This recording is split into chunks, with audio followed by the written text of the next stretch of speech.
For aspiring motocross pros, summertime is not a time for vacation. In fact, the end of the season brings with it the most serious test of all, the annual Amateur National Championships at Loretta Lynn's Ranch in Tennessee. Who'll pass the test this year?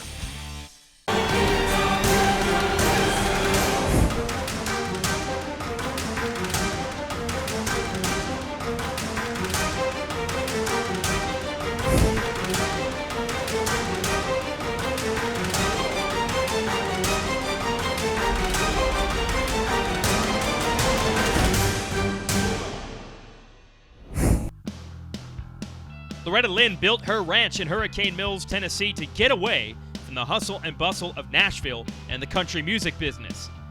But there's business at the ranch this week, as it has been for the last 34 years. This ranch hosts the Rocky Mountain ATVMC AMA Amateur National Motocross Championships presented by AMSOIL. I'm Jason Wygant, your host here on RacerTV, and over the next 2 weeks, we will be showing you the future stars of the sport who all need to prove themselves here if they hope to get rides and sponsorship dollars in the future. Now, this is the largest motocross race in the world. Well over 20,000 entries attempt to compete for 1,400 spots on the starting gates down here throughout the week. So for many, they are weekend warriors, and this simply competing at the event will be their premier accomplishment in the sport, kind of like a top high school athlete. For others, they're hoping this is their NCAA tournament or BCS bowl game. They want to show the talents they have that can carry them to a professional career. And we'll start with our Open Pro Sport class, the first of 3 motos. And the first rider to get this name out there, Oklahoma's Chase Marquier on the number 41 Honda, backed by the motorsport.com GPI Honda team, which does have a professional arm. And the 18-year-old Marquier knows if he can go out there and win some motos or this championship this week, well, maybe they'll line him up for a spot on the pro team in the future. Into the 10 Commandments, certainly one of the most difficult obstacles on the track. Now on the other side, you see how smooth this right-hand corner is, relatively smooth. Yeah, it has some ruts and some bumps, but it will get so much rougher throughout this moto and throughout the week. And we go back to that 3-moto format. The reason they outline it that way is that you're going to end up racing some motos in the morning, some motos in the afternoon, probably some in the heat like we are right now. And there's a good chance it'll rain at some point during the week here in Tennessee, and you'll have to prove yourself as a mud rider also. The general idea? To make the best all-around athlete the champion in each class, and for all the professional talent scouts on hand in just 1 week, they can see what these riders truly have to offer. First real challenge for Marquier is coming. It's the 45 of Egan Maston in second. He gets sideways as this track gets rougher and rougher. Here they are chasing each other through the 10 Commandments. And look at the 99 of Shelby Peterson trying to get in the mix as well. With a lot of the favorites pretty far back, you have a pair of Kawasaki Team Green riders, Mitchell Harrison and Mark Worth, bad starts. Also Benny Bloss, a favorite coming into this one. He had a bad start also. And the gate picks on the starting line for these first motos are selected at random. So a lot of times the favorites will be on the outside gates. They'll have to just salvage points in the moto and then try to come back strong in the second and third races to win the title. That's what the talent scouts want to see, the riders that can make the most out of a bad situation. Right now, though, in traffic, it's still the 41 Honda all the way on your right of Chase Marquier out front as he deals with lap traffic.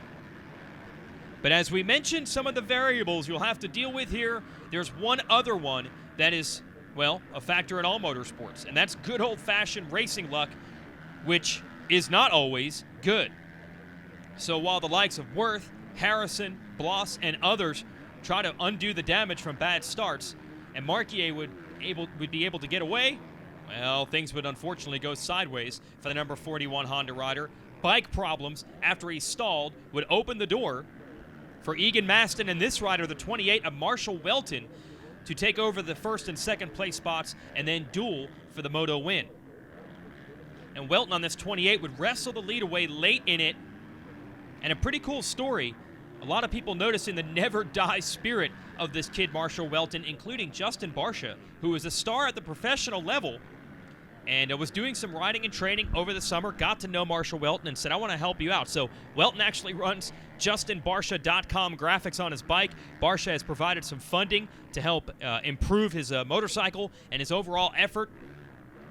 And the efforts of Welton would pay off. He'd battle it out with Egan Maston all the way down to the wire and ultimately take the first moto victory. Maston so close, but ends up second. Bloss overcoming a bad start for third. Harrison and Worth salvaging something as well. And again, tough break for Marquier, led but ends up 15th. We'll be right back.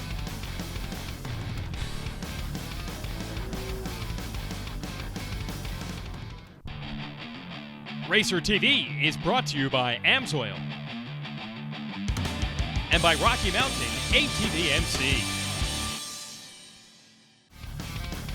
Welcome back to coverage of the 34th annual Rocky Mountain ATV-MC AMA Amateur National Motocross Championship presented by AMSOIL. This is Loretta Lynn's ranch just outside of Nashville, Tennessee, and you're watching the future superstars of professional motocross and supercross in the open pro sport class. We just covered Moto 1 before the break. Now we're on to Moto 2 of a 3-race format. Benny Bloss out of Missouri going to grab the whole shot here. We mentioned in Moto 1 that the gate pick selections for the first race are determined at random. In Moto 2, your gate is based on where you finished in the first moto. Bloss third in the first race. Third gate pick turns it into a whole shot here in the 33 and is in the lead. Shelby Peterson on the 99 second, and the hero of early Moto 1, Chase Marquier, trying to get revenge with a third place start here in Moto 2. But Bloss, 6'4", which is huge for a motocrosser, using that leverage to get through the 10 commandments, and it worked well for him as the track got rougher as the week went on. He really started to come into his own. Now, a really interesting story with Bloss, who put himself on the map last year in the B class. That's the stepping stone to this, the Open Pro Sport Division, or A Division. And then from there, you'd go on to the pros. Last year, Bloss showed potential in the B class, but he got hurt the day before the event. He was playing around in the creek with some buddies and sliced his foot open. He still raced his motos. He had blood pooling in the bottom of his boots last year and still rode well. Didn't win a title, but was up on the podium in the top 3 several times. Now he's 100% healthy and showing what he can do. That third in the first moto after the bad start, and quickly pulling a huge lead here in Moto number 2. As for last year's disappointment, I asked his dad if they were upset of the fact that Benny hurt himself in a non-racing accident right before the most important race of the year, and his dad said, well, Benny's normally a good kid and not a rule breaker, so I'm not going to get mad at him if he makes a mistake one time. Behind him right now, Marshall Welton and Egan Maston, who battled for the first moto win, making a clean sweep of Yamahas up front. Bloss going past the Yamaha mechanics area and stuffing that long, lanky frame onto that YZF as he heads down this long front straightaway. That's where they hook onto the start. You can see Welton still lurking back there. And this is the long short shoot. Seems like a big straight, but it's over in a hurry because you've got to worry about these bumps on the entrance to the corner. And then setting up for the 10 commandments. Probably the trickiest, most technical part of this entire track. But look at Bloss picking the bike up, getting it over the bumps that he needs to. Really hard to find a perfect rhythm through that 10 commandments section, but he's figured it out well. Now into Storyland and the back section of the course. And you see the green machine, the Kawasaki of Mark Worth, out of the desert in Arizona, started to make his presence known. Terrible start in Moto 1, would come back for a top 5. He needs to at least get into second in this moto to have any shot at the title. I don't know if he's going to be able to run down Bloss for the lead, who's already taking something off of his pace, looking over and saying, where is everybody? And what a battle behind him. Maston, Welton, Worth, all fighting for it. Unfortunately, more bad luck for Chase Marquier, who went down on the second lap. So Marquier, who was so brilliant in the first stages of Moto 1, now out of it as far as title contention is concerned.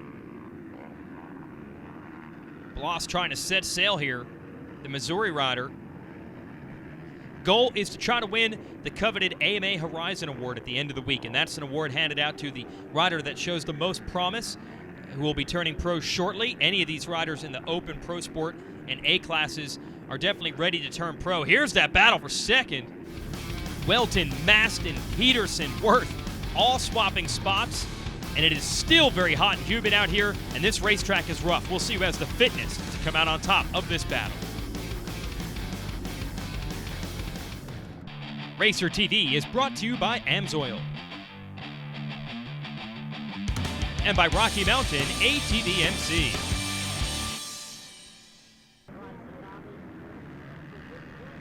Benny Bloss getting away here in the second Open Pro Sport Moto at Loretta Lynn Ranch.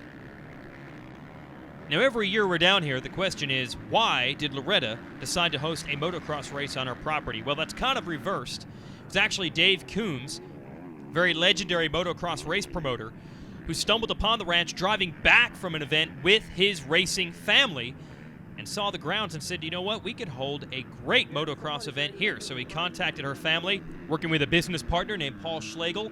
Also got support from Kawasaki's then new amateur program called Team Green, and their team manager, David Jordan, at the time. And those three put their heads together and made this event in 1982 a reality. Now, if you see the motocross track itself, it doesn't have a lot of elevation change, and it's not the biggest track in the world, but any rider that's out there riding it will tell you it's definitely rough, and it's definitely a challenge. And because this is a functioning ranch and campground, there's so much to do, and when you're here for a week, that's just as critical as the racing part. This basically becomes a city with a good 10,000 or so motocross families living together for the week. And there's plenty of activities for the younger and older siblings, sisters who aren't racing in the girls or women's classes to get involved with, like talent and fashion shows and arts and craft projects. Or you can just go down to the creek or the pool or the game area and hang out. Because this is a summer vacation for a lot of the families, although at the front end of these packs, it gets awfully serious. Egan Maston just came through in second. Here's Marshall Welton in third, and Mark Worth trying to take that spot away. Over the tunnel jump, past the billboards, now through the twisties. Look at this fight. Welton, who was under pressure from Worth, has caught up to Maston. He's going to make the move on the outside. If Welton can get second in this moto, he would still have your overall point lead over Bloss heading into the third and final moto, but it would only be by one position.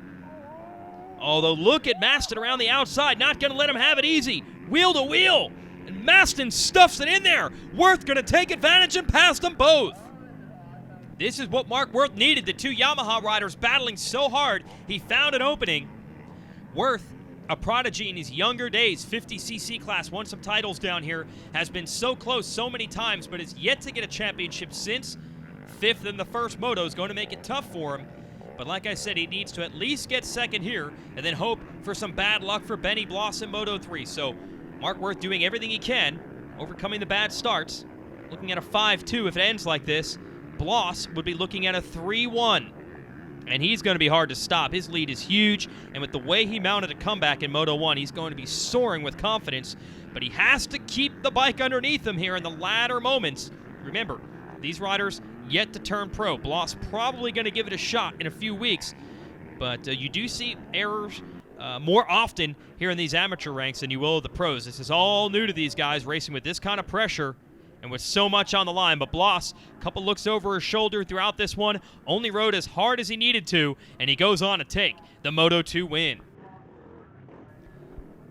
We'll give you an idea of the gap he built up over Worth, who is going to be coming across. He's making the left-hander now, and this will be second place for the Kawasaki Team Green rider out of Arizona. And that's a bit of a buffer for Bloss. He'll have to deal with Welton in the third moto for the title. Unfortunately, Egan Maston, struggling down the stretch, ends up sixth. And Mitchell Harrison, who was fourth in Moto 1, ends up fourth in Moto 2. He was one of the big names coming into this class, has not had things go his way so far this week. So Bloss has a third and a first, Welton the first and a third. They're tied going into Moto 3. What pressure, kids. RacerTV is brought to you by AMSOIL and by Rocky Mountain ATVMC.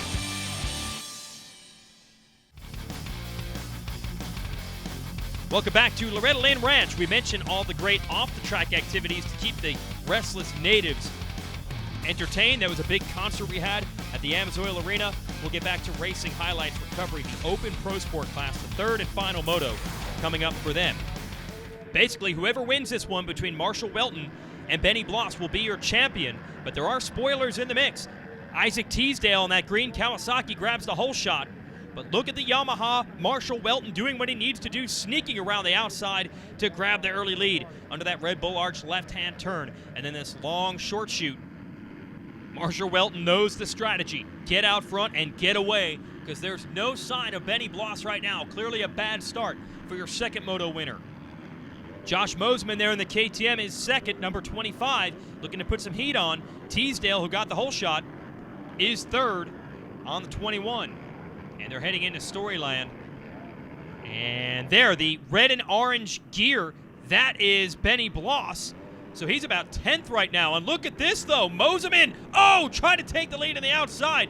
Blew his feet off the pegs in those ruts and goes down. Tough break for the rider from California. Definitely has had speed and a pretty big name in the amateur circuit, but did not have things go his way this week at the ranch. So Welton, another opportunity to go and get this. And this track is so much rougher than it was in the first moto when Welton won that one. So that's the point. You've got to be able to adapt to a variety of conditions and get starts with the pressure on, and that's what he did. Nathan Haas on a Honda now second, still waiting for Bloss. Bloss all the way on the right side of the screen, 8th after lap 1. So he's got to go through this entire group and try to get the leader, Welton, to win this title. Everything on the line right now. Egan Maston making a move up to 3rd. This kid has been quick throughout this event. Got shuffled back to 6th late in Moto number 2, and that's what's kept him out of title contention now.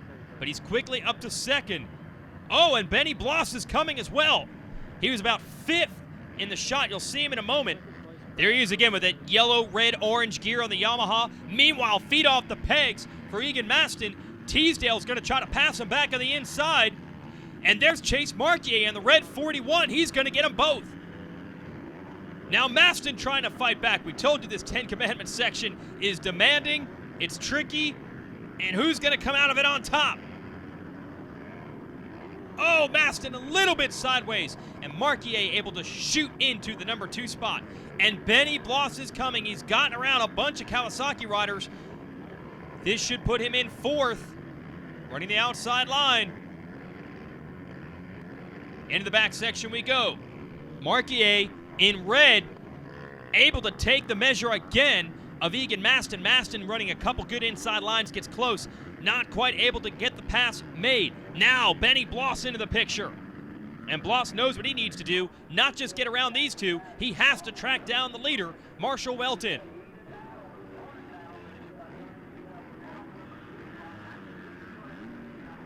Bloss down to the inside, trying to get Egan Maston for 3rd. That would be 2nd. Marquier right up ahead. Rider down behind them. And that's Mark Worth. 2nd in that 2nd moto. Had an outside shot at the title, but that crash is going to cost him. Benny Bloss has made the pass stick on Egan Maston. Now he's going for 2nd place. Marquier around the outside. And he's got it done. Benny Bloss on the gas. Unbelievable ride for the Rock River Yamaha rider Adam Missouri, skipping through the 10 Commandments using that long, lanky frame. But can he catch? You can see him up ahead, the 28 of Marshall Welton. About 2 seconds is the gap, and Bloss starting to eat it up now. So we mentioned in the first moto, Welton known for the never say die spirit. He's going to give it everything he has to try to hold Bloss off, but the speed of Bloss is undeniable. And now he's already looking for alternate lines to try to make the pass for the lead, and it would be for the title as well. Welton keeping his Yamaha as wide as possible. This is the famous billboard turn. See those photos of the motorcycles and riders there? Those are pictures of some of the all-time greats at the ranch. Ricky Carmichael, James Stewart, Travis Pastrana. Virtually anyone who's anyone in American motocross racing came and paid their dues down here. Now it's Marshall Welton and Benny Bloss fighting for that same shot to get into the pros, to get a ride, to have a chance to prove themselves on the biggest stages of all in Monster Energy Supercross and Lucas Oil Pro Motocross. And Welton just working so hard. Mistakes here or there, he just twists it harder, and Bloss not able to get him. In fact, the way Bloss rolled up on Welton, you would have thought this would be a quick battle, but Welton, what determination on this kid. And as they fight and slow each other a little bit, Egan Maston getting back in the picture, the 3rd place rider with a 2nd and a 6th in the first 2 motos. He would need to win this one and then hope for a little bad luck for the 2 ahead of him.